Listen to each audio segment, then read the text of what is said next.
Le Crédit Agricole SFR Entreprises.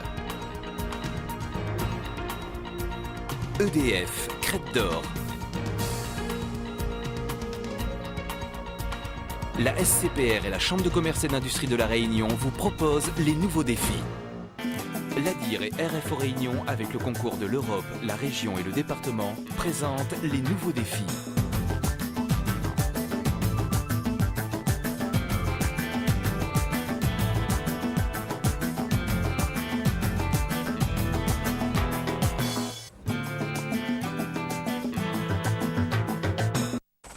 Depuis 1957, l'Europe se construit autour d'un marché commun. Symbole de cette politique économique, la puissance de la Commission de la concurrence qui contrôle le bon fonctionnement concurrentiel des marchés. Mais face à la mondialisation, des consortiums européens se créent pour pouvoir lutter à armes égales contre les grands groupes internationaux.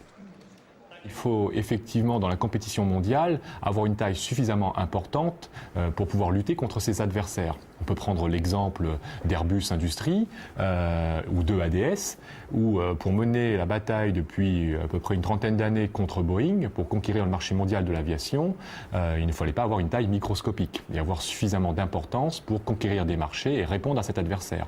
On peut également penser au domaine de l'aluminium, où face à Alcan, Arcelor en France essaie également une taille suffisamment conséquente pour mener à bien ses objectifs, ou dans le cadre, de l'industrie nucléaire, avec Areva. Si cette politique économique, qualifiée de libérale par certains, s'est trouvée justifiée, elle perd dorénavant de plus en plus de terrain face à la solidarité. L'Europe d'aujourd'hui est une Europe où la puissance publique intervient et doit intervenir de plus en plus. Les politiques structurelles en sont une expression parfaite. Il y a la politique d'aide au développement des régions démunies ou défavorisées. Il y a la politique de la recherche, il y a la politique de l'innovation. Et en ce qui concerne la politique d'aide aux régions défavorisées, que nous connaissons bien à La Réunion, à travers le FEDER, à travers le FEOGA, l'IFOP, on voit bien que là, il y a une volonté de la puissance publique européenne, à travers l'État, à travers les régions, à travers l'Europe elle-même, d'aider au développement de ces régions et donc d'intervenir et de ne pas laisser uniquement le seul fonctionnement des marchés venir régir notre vie. Par exemple, la Réunion est considérée comme une région d'Europe à objectif 1 ou objectif de convergence. Cela veut dire que le niveau de développement ici est inférieur d'au moins un quart par rapport à la moyenne des États européens. De ce fait, la Réunion bénéficie de fonds structurels européens importants, fonds qui ne se substituent pas à ceux de l'État. Nous ne sommes pas dans une Europe supranationale, c'est l'Europe des nations. Donc on ne peut pas opposer Europe et État. Et en définitive, l'Europe est le creuset dans lequel se font les consensus. Et l'État a à charge de conduire les politiques et de définir avec l'Union européenne les axes de politique majeurs sur toute une somme de valeurs qui d'ailleurs très prochainement feront l'objet d'un traité constitutionnel. Une de ces valeurs est la réduction de la fracture sociale entre parties riches et pauvres de l'Europe. C'est ainsi que l'État, représenté par la préfecture, la région et le département, définissent un plan de développement régional spécifique pour l'île à travers le DOCUP, ou document unique de programmation. Communes et acteurs socio-professionnels participent également à la préparation de ce document. Une fois contractualisé par les trois parties, puis validé par l'Europe, des fonds structurels sont débloqués pour 7 ans. Durée de chaque programmation. Actuellement, la Réunion connaît son 3e plan de rattrapage qui court jusqu'en 2006.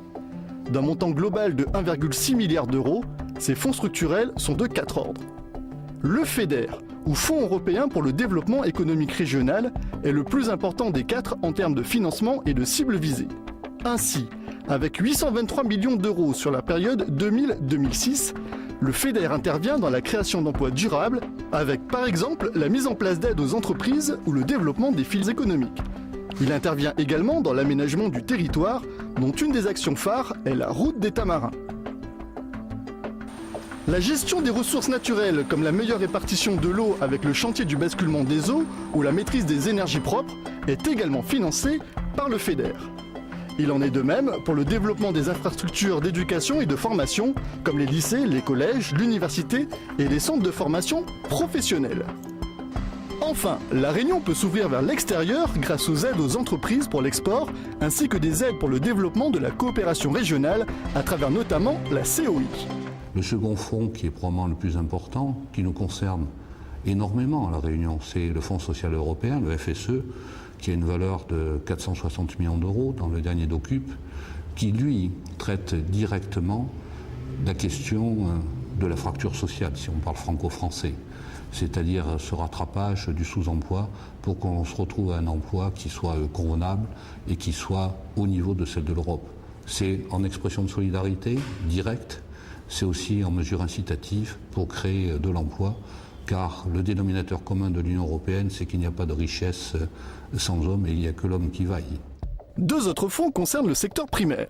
Le FEOGA, ou Fonds européen d'orientation et de garantie agricole, finance à hauteur de 290 millions d'euros l'aménagement et le développement rural, comme l'épirage des terres ou les activités agricoles dans la zone des Hauts, mais également les structures d'exploitation et les productions agricoles, comme la filière canne ou les industries agroalimentaires.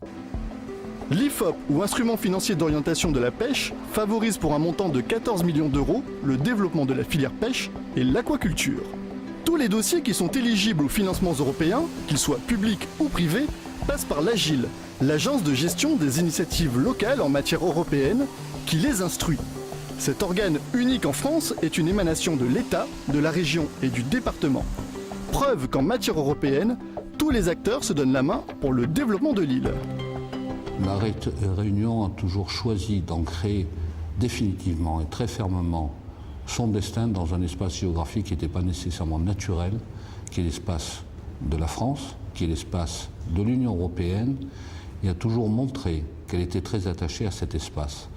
Force est de constater, et tous les indicateurs le démontrent, que ce choix était un choix judicieux, puisque ça lui permet dans la zone d'avoir un niveau de vie qui nous est très très largement envié par tous.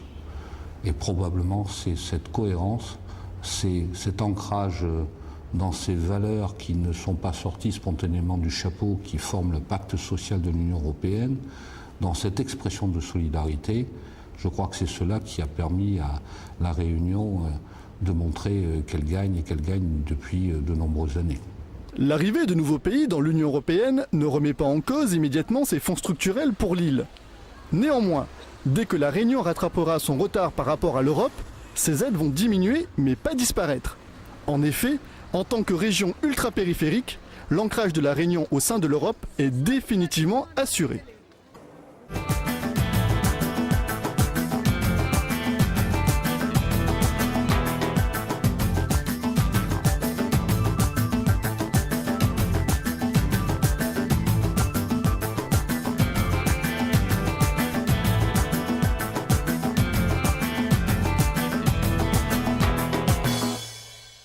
Le Crédit Agricole SFR Entreprise.